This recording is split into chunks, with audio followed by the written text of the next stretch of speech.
This is the material of the second B.Ed, second paper, Understanding the Self.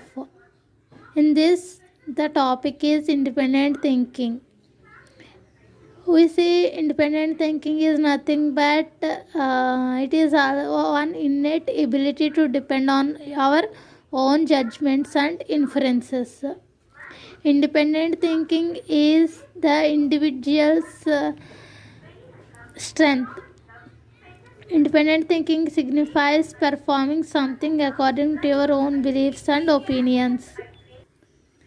The second paragraph, we can see the child takes some time to build independent thinking skills. When your children grow and reach teenage, they will be very curious to inquire and challenging the systems and beliefs they once actively used. The third paragraph is one of the primary goals of an educator should be to help students develop the desire and ability to think to their own. Independent thinking is the desire of a person to convince oneself the information being represented is true or reasonable. Independent thinking develops the child to think logical and also willingness to share ideas that differ from those of the rest of the team and sometimes require explanations that force the team to give careful consideration to information. Independent thinkers careful not to question everything or they can impede progress. However, when something seems wrong or they don't understand something or they see better way of doing something, they just have the confidence to voice their opinion. In thinking ability, some of the strategies are there. First one is disconnect from sources of conventional thinking. In the first one is nothing but think for yourself first. Don't this is not plugging into your TV, PC, library or answers not. But also think yourself first is the process in disconnect from the sources of conventional thinking. The second one is immerse yourself in experiences that conflict with your current perspective. And the second one is about we take old one and it is newly substitute. In this thought, we take old one and we create newly based on the old one. And the third one is watch the process from a distance. In this include we have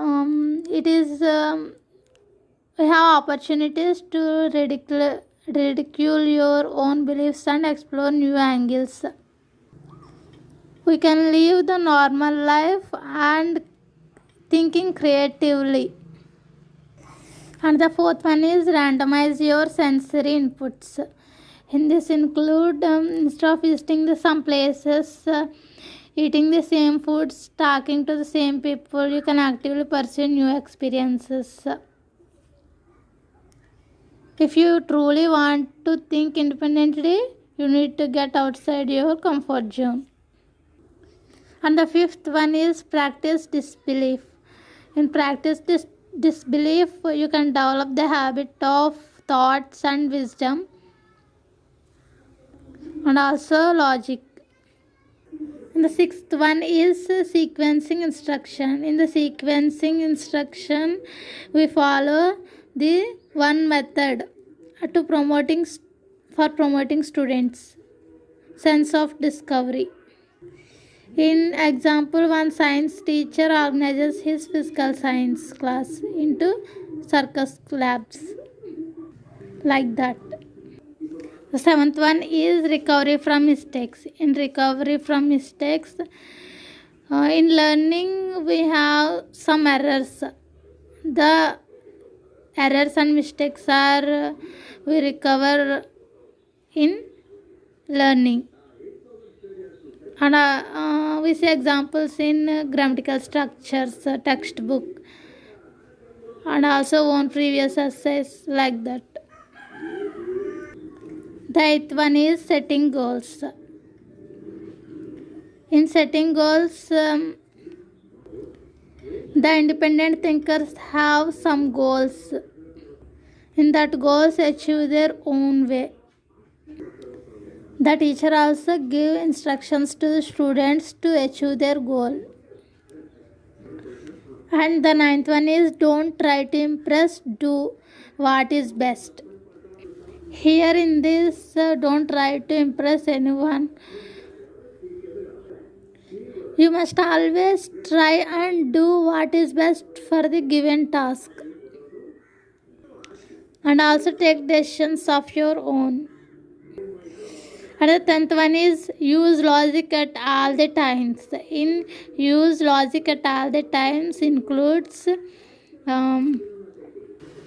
the independent thinker have the quality of the logic at all the times. Logic is a gift everyone possesses, but very few have the courage to use it. And the 11th one is be willing to take risk. In this, risks involved in using your logic. Your intellect may reveal to you solutions that you may have never tried or tested. You may not be sure about the end result when you see your logic.